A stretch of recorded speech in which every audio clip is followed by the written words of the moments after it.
네, 2019년도 2월 둘째 주를 맞이하고 있습니다. 올 한 해를 시작하고 있는 여러분들은 어떻습니까? 그러면 좋습니다라고 이야기를 해야 되는데, 한 해를 시작했다고 해서 항상 우리에게 좋은 소식만 있는 것은 아닙니다. 우리가 만나는 삶의 환경들은 변함없이 힘들게 다가오는 경우가 많이 있습니다. 그래서 이미 한 해를 시작하고 있으면서도 우리 안에 소망이나 기대감보다는 좀 어둡고 그리고 불안한 마음으로 시작하는 분들도 계실 것입니다. 그러나 우리가 잊지 말아야 될 것은 하나님께서 우리들을 붙들어 주시고 인도하신다는 거예요. 우리는 포기하지만 하나님은 절대로 우리를 포기하지 않으세요. 그래서 하나님의 백성으로 우리를 불러오셨다면 우리를 끝까지 인도하신 분이 우리 하나님인 줄로 믿습니다. 이것을 믿는 게 믿음이에요. 여러분, 아무리 살기 힘들고 어려도 하나님께서 우리를 도와주신대요. 날아다니는 참새 한 마리도 하나님의 허락 없이는 떨어지는 예가 없고, 내일 아궁이에 던져주는 들풀도 하나님이 먹이고 입히시는데 하물며 너일까 보냐. 이 하나님의 백성들을 사랑하시는 그 하나님의 사랑이 말씀 속에 드러나 있는 것입니다. 그래서 여러분, 사는 게 좀 힘들다고 해서 하나님을 의심하지 마세요. 힘이 들수록 하나님의 사랑은 놀랍게 우리에게 다가오는 거예요. 이것이 잘 안 보이는 것이죠. 여러분, 우리가 사는 것이 걱정거리가 없고 하는 것마다 잘 돼 보세요. 하나님을 의지하며 살 것 같습니까? 이스라엘 백성들이 광야에서는요 얼마나 고생을 합니까? 하나님 아니면 먹을 것도 먹을 수가 없어요. 만나를 내리셨기 때문에. 그런데 그들이 가나안 땅에 들어가고 나니까 땅에서 정착해서 농사를 짓고 하다 보니까, 그러면 더 하나님을 의지해야 되는데 하나님을 의지하지 않고 오히려 우상을 숭배하는 그런 모습들을 볼 수가 있거든요. 그들의 편안한 환경이 하나님을 찾지 않는다는 거예요. 여러분, 우리들도 기도할 때 내가 정말 간절한 마음으로 기도하는 거하고, 근데 언제 그렇게 기도하게 됩니까? 내가 힘들고 어려울 때, 내가 정말 인생의 밑바닥을 걸어갈 때에 비로소 하나님의 사랑을 경험하기 때문에, 하나님의 사랑이 나에게 다가오기 때문에 그럴 때 드리는 기도가요 얼마나 간절하고, 또 그럴 때 우리는 하나님의 은혜를 더 경험하게 되어지는 것입니다. 바울이 뭐라고 기도합니까? 나의 여러 약한 것들에 대하여 자랑하리니 이는 그리스도의 능력으로 내게 머물게 하려 합니다. 어떻게 약한 것을 자랑하겠습니까? 그런데 약하기 때문에 하나님의 능력이 강하게 온다는 사실을 그는 깨달았기 때문에 이런 역설적인 진리를 말할 수가 있는 것입니다. 여러분, 오늘날 우리들의 가장 큰 문제는 무엇인지 아십니까? 사는데 어려움들이 점점 사라지고 있다는 거예요. 개인적으로 여러 가지 이런저런 고난을 당할 수 있지만 옛날보다 여러분 삶 살기 좋아진 거 아닙니까? 물질적으로 아무리 힘들고 어렵다고 할지라도 이제는 절대적 빈곤에서 시달리는 사람은 거의 없어요. 대부분 상대적인 박탈감 혹은 상대적인 빈곤감, 이런 것 때문에 살기 힘들다는 거죠. 그런데 여러분, 우리가 살기 좋아지면서 문제는 뭐냐면 우리 영적인 문제들에 대해서 우리가 간절함들이 사라지고 있다는 거예요. 그래서 뜨거운 영성이 사라졌어요. 여러분, 과거에는 그래도 여러분 산기도도 가고 말이죠. 예? 가끔 우리 일남전도에서 산기도 간다고 그러는데, 갈멜산 기도 가고 그러잖아요. 산기도 가서 내가 이번에는 정말 소나무 좀 뿌리를 좀 뽑고 와야겠다, 뭐 이런 마음을 가지고 갔잖아요. 그러니까 얼마나 기도가 간절합니까? 왜 그래요? 그 당시에 삶이 힘들고 어렵기 때문에 그래요. 근데 지금은요 너무 삶들이 많이 풍요로워지다 보니까 우리의 영성에 빈곤함을 느끼기 시작하는 거예요. 과거와 같은 뜨거운 마음들이 우리 가운데 사라지고 있다는 거예요. 저는 이것이요 가장 큰 우리의 문제라고 생각을 하는 것이죠. 정채봉 시인이 쓴 생선이라는 시가 있더라고요. 생선이 소금에 절임을 당하고 얼음에 냉장을 당하는 고통이 없으면 썩는 길밖에 없다. 썩어 쓰레기통에 버려지는 길밖에 없다는 거예요. 그러니까 고통이 없다면 썩어지는 거예요. 우리에게 여러분 고통이 있을 때 우리가 어떻게 보면 더 살아나요. 더 영적으로 신선해지는 거예요. 근데 문제는 너무 고난이 없다 보니까 그냥 하나님 믿는 것도 뜨거운 마음으로 하나님을 믿고 섬기는 것이 아니고 어느덧 풀어져 버리고 느슨하게 하나님을 따르지 못하는 우리의 모습들을 발견하게 되는 거죠. 여러분, 초대교회 성도들을 보세요. 이들은 고난받는 소수의 사람들이었어요. 이 사람들이 세상에서 돈이 많거나 혹은 다른 사람을 호령하는 그런 자리에 있는 사람들이 아니에요. 어쩌면 대부분의 많은 사람들이 별 볼 일 없는 사람들이죠. 그런데 그들은 예수를 믿되 죽을 힘을 다해서 믿었어요. 우리는 예수를 믿기는 믿는데 대충 믿어요. 그냥 적당하게 믿으려고 한다는 거예요. 그러다 보니까 여러분 세상 속에서도 무기력하게 살게 되고요. 그리스도의 강력한 능력이 나타나지를 않는 거예요. 여러분 안 믿는 사람들이 우리들을 우습게 여기지 않습니까? 그 이유가 무엇일까요? 우리에게 그들을 감동시킬 만한 신앙이 없기 때문에 그런 거 아닙니까? 요즘은 여러분 예수 믿는다고 그러면 감동은커녕 고개를 설레설레 흔들어요. 왜 이런 시대가 된 것이에요? 우리가 여러분 예수를 제대로 믿어보세요. 그러면 세상은 절대로 함부로 할 수가 없다는 거예요. 여러분 어떻게 안 믿는 남편을 감동시킬까요? 어떻게 안 믿는 부모님들을 감동시킬까? 예수를 제대로 믿어보세요. 그러면 야 뭐가 있기는 있구나. 그런데 대충 믿으니까 별로 그 예수 믿는 것에 탐탁지 않게 오히려 여기는 마음을 가질 수가 있다는 거예요. 초대교회 성도들은요 목숨 걸고 예수님 믿었다. 오늘 보니까 우리 김수님 집사님이 허리에 복대 차고 그냥 걷지도 못하시는 분이 예배 드리려고 나왔어요. 그럼 예배에 대한 그런 간절한 마음이 있었는데요.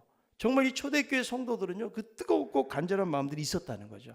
오늘 여러분 사도행전 4장에 보니까 안진뱅이를 일으킨 사건으로 인해 가지고 지금 사내들인 공회가 발칵 뒤집힌 거예요.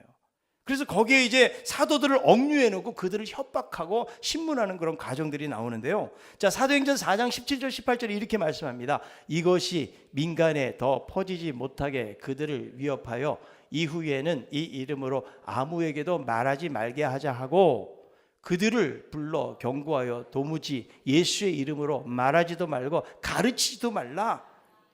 그러니까 이제는 예수 이름 가지고 전도할 생각하지 말라고 한 거예요. 그런데요 사도들은 눈 하나 까딱하지 않습니다. 사도행전 4장 19절 베드로와 요한이 대답하여 이르되 하나님 앞에서 너희의 말을 듣는 것이 하나님의 말씀을 듣는 것보다 옳은가 판단.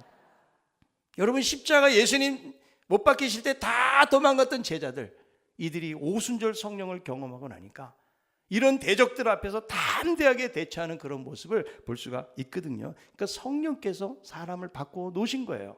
오늘 우리가 읽었던 본문은 이제 사내들인 공예로부터 석방된 그 사도들을 맞이하는데 이 성도들의 반응에 대해서 말씀해 주고 있습니다. 먼저 이들이 이제 이 모습을 보면 이 초대교회 마치 부흥회와 같은 것이 연상이 되어서 오늘 성령이 역사하는 부흥회라는 제목을 가지고 여러분들하고 말씀을 나누는데요. 여러분 이 초대교회 성도들의 자세를 보면 전혀 불안해하거나 겁을 먹거나 두려워하는 마음이 없다라는 거예요. 오히려 이들의 고백 속에 얼마나 큰 힘이 들어가 있는지 알 수가 있는데요. 자, 사도행전 4장 23절 사도들이 노임에 그 동료에게 가서 제사장들과 장로들의 말을 다 알리니, 지금 여러분 제사장들과 장로들의 말이 뭐예요? 다시는 이제는 예수 이름으로 가르칠 생각도 하지 말고 전파하지도 말라, 전도를 금지했다는 말이잖아요. 이거를 알렸으면 여러분 성도들은 어떻게 반응하는 것인가? 자, 사도행전 4장 24절 그들이 듣고 한 마음으로 하나님께 소리를 높여 이르되 대주제여 천지와 바다와 그 가운데 만물을 지으신 이시여.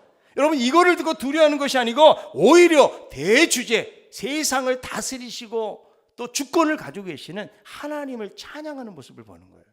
여러분 이스라엘 백성들이 광야에서 가나안 땅 들어가기 위해서 여러분 12명의 정탐꾼 보내잖아요. 그런데 여호수아와 갈렙을 제외한 10명의 정탐꾼들이 와서 부정적인 보고를 하는 거예요. 그 땅은 정말 힘이 큰 족속이 살고 있고 그들이 볼 때도 우리는 메뚜기와 같다. 그러자 여러분 이스라엘 백성들의 반응은 무엇입니까? 밤새도록 소리를 지르면서 울어요. 왜 우리를 여기까지 인도했냐고. 그리고 불평하고 원망하는 모습을 보거든요. 그런데 이 초대교회 성도들은 너무나 대조되어진 모습으로 하나님을 찬양하며 오히려 담대한 신앙의 모습으로 서 있는 그들의 모습을 발견할 수가 있는 거예요. 여러분 이 초대교회 성도들에게는 하나님이 정말 대단한 분이다, 하나님이 세상의 모든 것을 주관하시는 분이라는 분명한 확신이 있었다라는 거예요. 여러분 이것이 중요해요. 우리들도 왜 세상을 살아가면서 두려워하는가? 하나님에 대한 인식일 뿐이에요.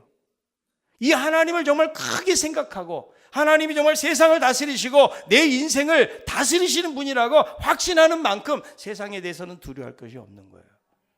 오히려 하나님의 말씀을 붙잡고 이들은 뭐하고 있어요? 기도하고 있다라는 거예요. 여러분 야고보, 초대교회 지도자 야고보가 순교를 합니다. 베드로는 감옥에 갇혀 있어요.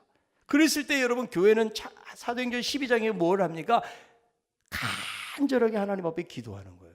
그럴 때 하나님께서 천사를 보내셔가지고 베드로를 건져줬던 사건들에 대해서 말씀해주고 있는데요. 여러분, 이 사도행전을 보면 성령이 역사하는데, 이 성령의 역사가 어디를 통해서 나타나는가 하면 기도를 통해서 나타나요. 그러니까 성령이 역사하는데 항상 뭐가 있냐? 기도가 있어요. 그러니까 지금 이들도 이 말을 듣고 위축당하고 두려워하는 것이 아니고, 오히려 하나님의 말씀이 이렇게 응하고 있구나, 구약에 있는 성경을 들어서 그들은 하나님 앞에 기도하면서 찬양하면서 일심으로 하나님을 높이는 그런 삶의 모습들을 보게 되는 것이죠. 여러분, 초대교회 성도들이 왜 이런 대적들, 종교 지도자들 협박 앞에서도 굴하지 않았을까? 이유가 뭘까요? 그 사람들보다 훨씬 크신 분이 하나님이라는 것을 알았기 때문에. 이게 중요해요. 여러분, 우리는 왜 두려워하나요? 그 두려움이 하나님보다 더 크기 때문에 그런 거예요. 여러분, 내가 큰 질병이 찾아오잖아요. 왜 내가 겁이 덜컥 나는 것입니까? 그 병이 하나님보다 더 크다고 여기는 거예요.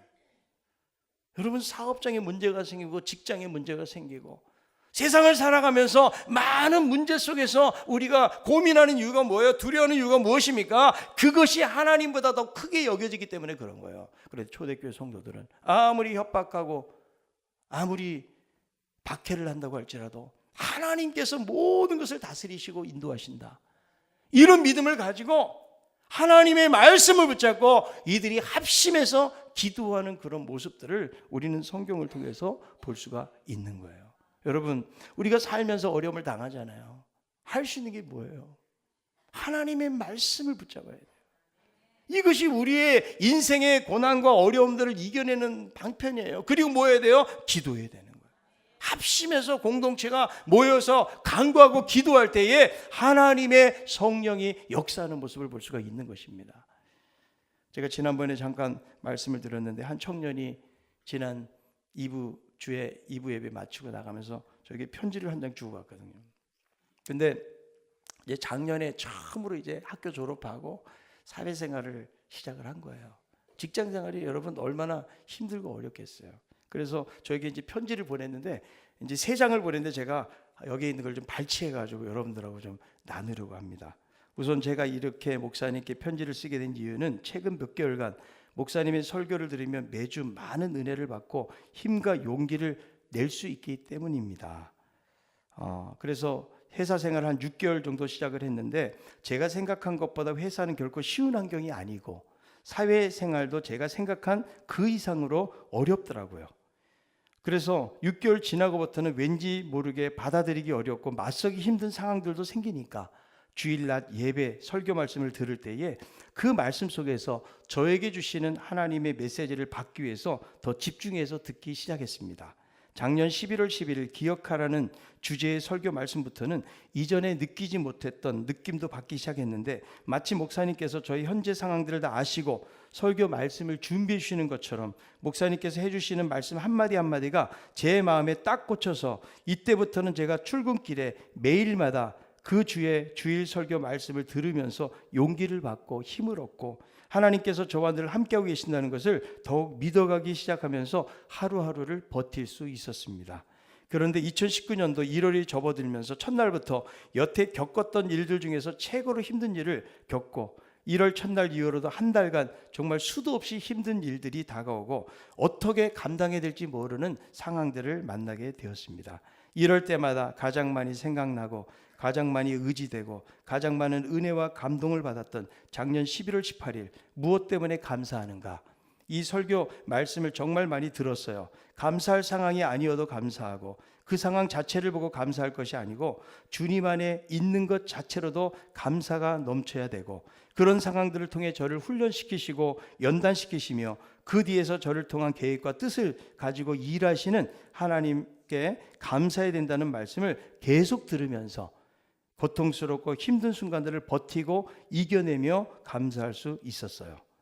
최근 일을 한 달 동안 더 이상 견디기 너무 고통스러운 상황이 올 때마다, 그리고 안 좋은 생각들, 옳지 않은 생각들이 들 때마다 목사님께서 감사를 주제로 설교 말씀 전해주신 것을 듣고 또 들으면서 버틸 수 있는 힘과 맞설 수 있는 용기를 갖게 해준 것이 너무너무 감사드린다는 말씀을 전하고 싶습니다.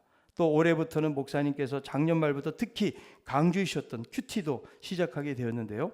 매일 출근길에 듣는 주일 설교 말씀뿐만 아니라 큐티인 책으로 큐티를 하면서 하나님께서 매 순간 저에게 주시는 말씀을 붙잡고 의지하여 말씀대로 살아가기 위해서 노력하며 살게 되었습니다.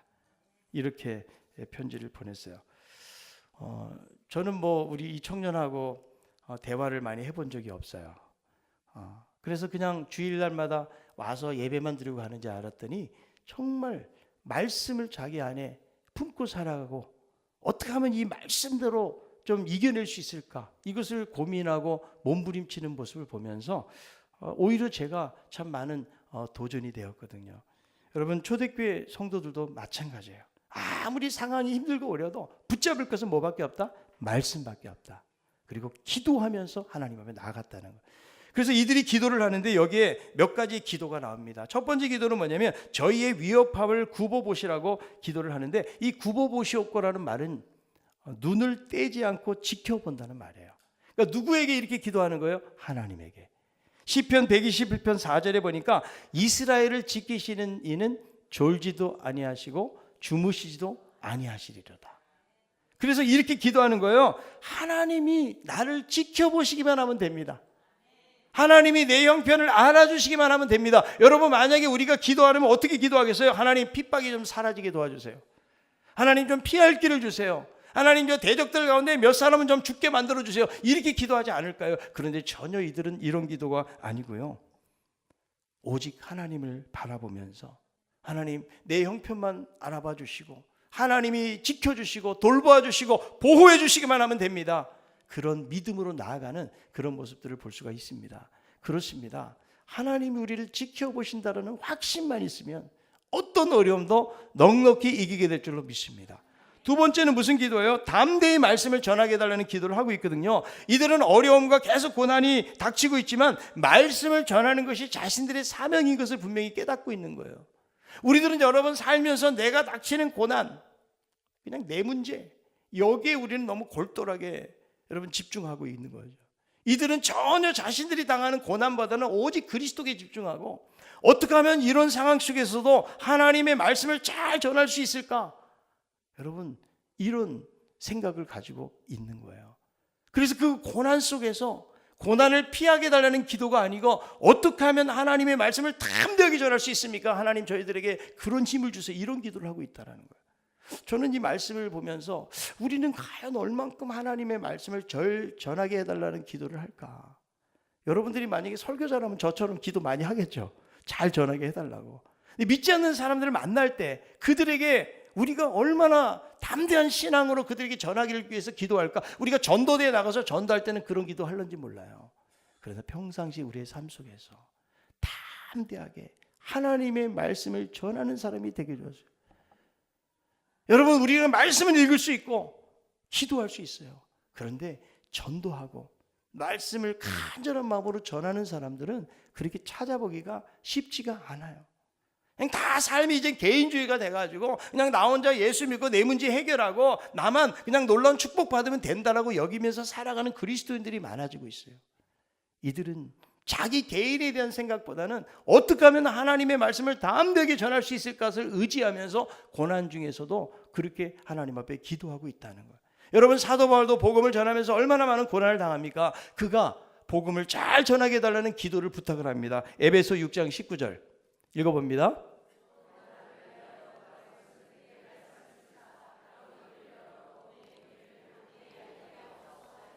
네, 자기를 위해서 기도하는데 말씀을 담대하게 전할 수 있도록 기도 부탁을 하는 거예요. 여러분, 바울이 얼마나 충만한 사람이에요. 그런데 이런 기도의 부탁을 하고 있지 않습니까?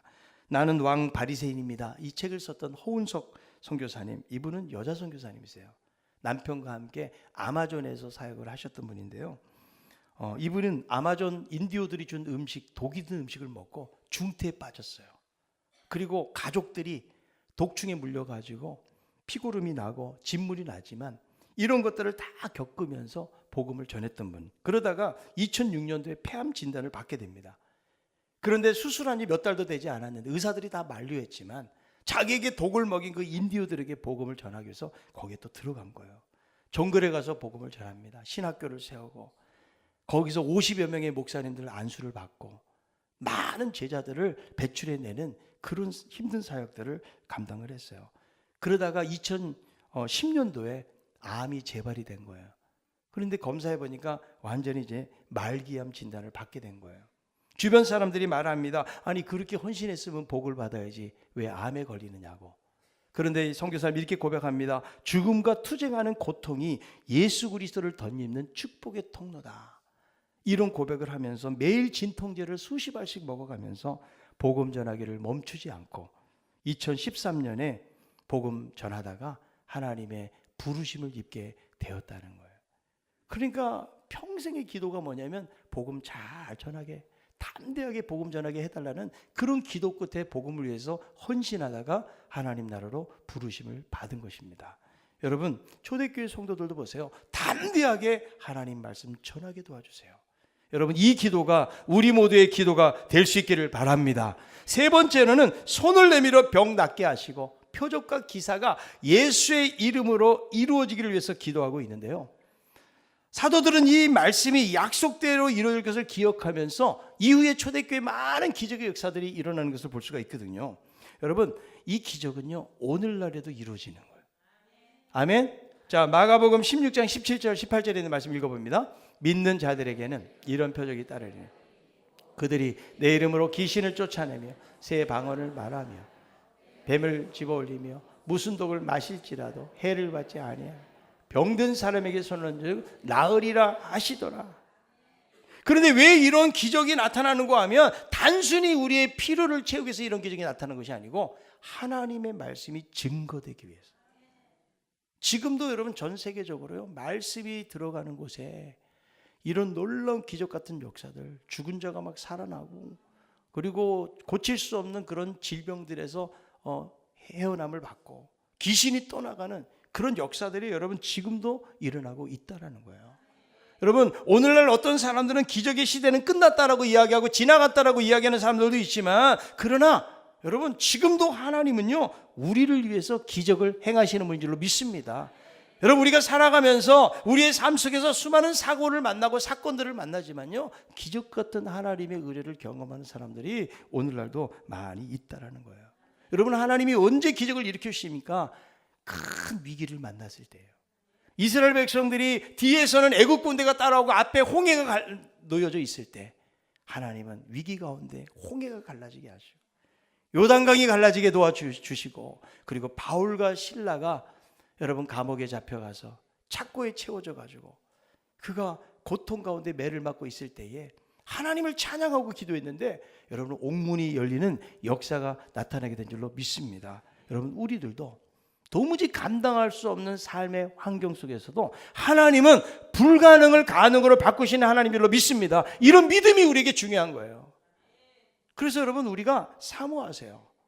하나님께서 병든 자도 낫게 하신다고 말씀하고 있잖아요. 하나님께서 지금도 예수의 이름으로 놀라운 기적들이 나타날 것을 이 사도들이 기도했던 것처럼 우리들도 하나님의 말씀을 붙잡고 기도할 뿐만 아니라 놀라운 삶의 기적들이 우리의 삶 속에서 나타나기를 의지하면서 나아가야 되는 것입니다. 여러분 이번에 우리가 부흥회 4번을 모이지만요 이 4번의 부흥회를 여러분 어떤 자세로 기다리고 있습니까? 기도하십시오. 여러분 말씀을 듣던 중에 하나님을 만나는 역사가 있기를 바랍니다. 말씀을 듣다가 질병이 떠나가고 여러분 말씀을 듣다가 놀라운 하나님의 역사를 경험하는 우리 모두가 다 되기를 바랍니다. 사도행전 4장 31절에 이런 말씀이 있어요. 빌기를 다함에 모인 것이 진동하더니 우리가 다 성령이 충만하여 담대히 하나님의 말씀을 전하니라. 빌기를 다함에 이들이 함께 모여가지고 하나님을 찬양하면서 담대히 하나님의 말씀을 전하게 해달라고 간절하게 기도했을 때에 기도를 마쳤는데 거기에 뭐가 일어났다고요? 진동이 일어났다. 진동은요 지진이 지진.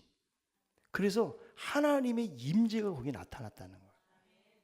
그러니까 성령이 역사하는 부흥회였다는 사실을 알 수가 있는 것이죠. 우리가 여러분 이번 부흥회도 여러분 중요한 것은 사모하는 마음이 중요해요. 똑같이 말씀을 듣더라도 정말 사모하는 마음으로 듣는 사람은요 말씀을 통해서 역사가 일어나요. 그러나 여러분 형식적으로 듣거나 사모하는 마음이 없잖아요. 그런 은혜가 없는 거예요. 여러분 간절한 사모함을 가지고 기도할 때에 성령이 역사하는 붕괴가 될 줄로 믿습니다. 자, 그런데 이들이 성령이 충만해져 가지고 어떻게 됐어요? 하나님의 말씀을 담대하게 전하는 증인들이 되었어요. 그런데 성경은 여기서 끝나지 않아요. 사도행전 4장 32절, 이것이 삶에서도 나타나요. 읽어봅시다. 믿는 무리가 한 마음과 한 뜻이 되어 모든 물건을 서로 통용하고 자기 재물을 조금이라도 자기 것이라고 여기는 이가 하나도 없더라. 그러니까 빌기를 다음에 진동이 일어나고 하나님의 말씀을 담대하게 증거하는 증인이 되었다로 끝난 것이 아니고 그 다음에 이들이 어떻게 됐다고요? 한 마음과 한 뜻이 되었다.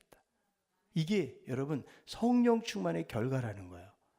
그 성령 충만을 종교적인 감흥으로 끝나는 것이 아니라는 거예요. 진동이 일어나고 은혜를 받았다 이것으로 끝나는 것이 아니고 성령 충만이 모든 것을 극복시키는, 개인주의를 극복하고 성령 충만으로 말미암아 삶이 변화가 되었어요. 그래서 이들 가운데 가난한 자가 한 사람도 없었더라. 이게 여러분 성령 충만의 결과로 예루살렘 공동체가 온전히 한 마음과 한 뜻이 되고 서로를 사랑하고 섬기고 교제하는 아름다운 공동체로 변화가 되었다는 거예요. 여러분 이게 중요해요. 우리들도 성령 충만을 자칫하면 그냥 종교적인 영역으로 끝내버리기가 쉬워요. 여러분 성령 충만한 사람이 용서하는 거예요. 아멘입니까? 여러분 성령 충만한 사람이 다른 사람을 사랑하는 거예요. 가난한 사람이 있는지 없는지 그것을 공동체 안에서 보고 도와줄 수 있는 게 왜 그래요? 다 성령이 충만했다는 거예요. 한 사람도 여기 지금 소외당하는 사람이 없고 거기에 참여한 사람, 여러분 120명이 다락방에 모였을 때 거기에 있는 사람 다 충만해졌던 것처럼 오늘 여러분 예배 참석한 여러분들도 다 성령이 충만해서 하나님의 말씀을 담대하게 증거할 뿐만 아니라 우리 가운데 서로 사랑하고 용납하고 섬기고 이렇게 공동체가 하나 되는 역사가 일어나는 것이 진정한 성령 충만의 결과고 성령이 역사하는 결과라는 거예요. 여러분 이번 부흥회를 통해서 우리가 은혜를 경험할 뿐만 아니라 이것을 통해서 우리의 가정이 달라지기를 바랍니다. 우리의 목장이 달라지기를 바랍니다. 우리 교회가 달라지고 나의 사업장과 직장이 달라지는 그런 성령 충만의 역사가 우리 가운데 나타날 수 있기를 바랍니다. 여러분 하나님은 우리를 사랑하세요.